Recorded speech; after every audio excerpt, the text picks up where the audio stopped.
Conspiracy theories are the best. For every Loch Ness monster that's already debunked, there's people planning a way to storm Area 51 because they know for sure the government is hiding aliens there. A fake moon landing, Bigfoot, Nick Cage is a time traveler, the Earth being flat, and so on. While many are rooted in unsafe ignorance, they can be fun to follow. Speaking of that, you ever hear about the real reason Michael Jordan left the NBA the first time? There are 3 famous theories to explain the world's most head-scratching and ground-shaking retirement. They detail why Michael Jordan, coming off 3 straight finals MVPs, dropped a bombshell by walking away from the game of basketball at the peak of his powers for White Sox minor league baseball. Here's an inside look on what we know about Jordan's first retirement. Theory 1. Jordan was genuinely just burnt out. The most accepted theory is that MJ had played so much basketball that he needed a break, and retirement was the best option. In the NBA regular season alone, Jordan missed only 6 games over 3 championship seasons. That's 240 regular season games. When you include the postseason, that number stretches to 298. And that's not all. When you include international games over the 3-year stretch, Jordan played over 300 games in the span. 306 to be exact.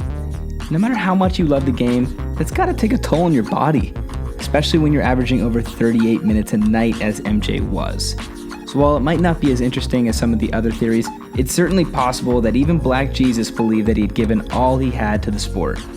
Theory number 2. Jordan was heartbroken over his father's death.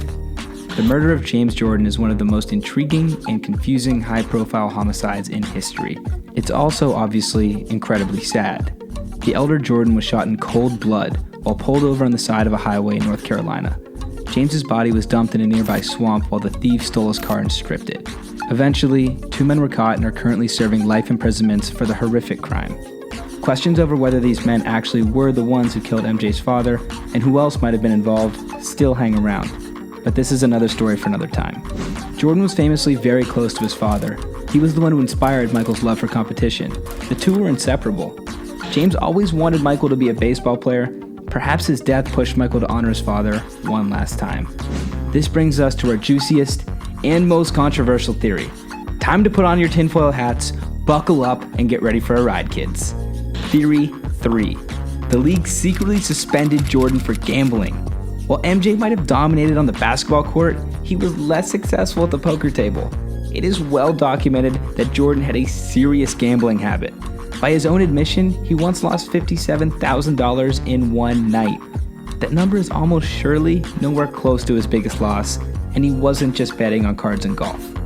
Now, it is worth mentioning that some believe Jordan's gambling debts and his father's murder to be connected. That's up for you to decide.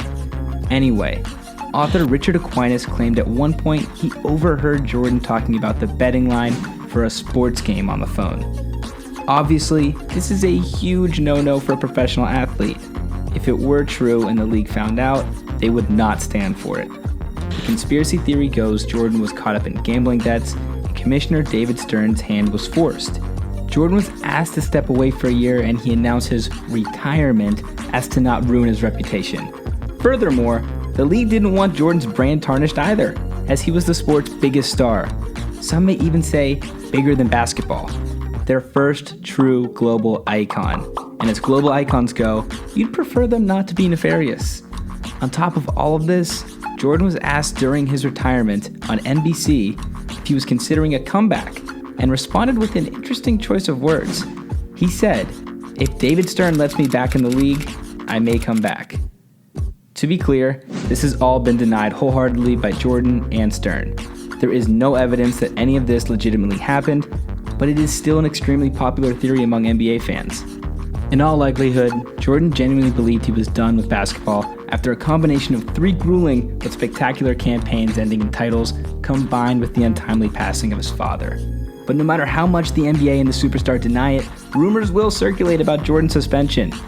There will always be a cloud over this confusing period for MJ, but I'm sure he's not too concerned with conspiracy theories.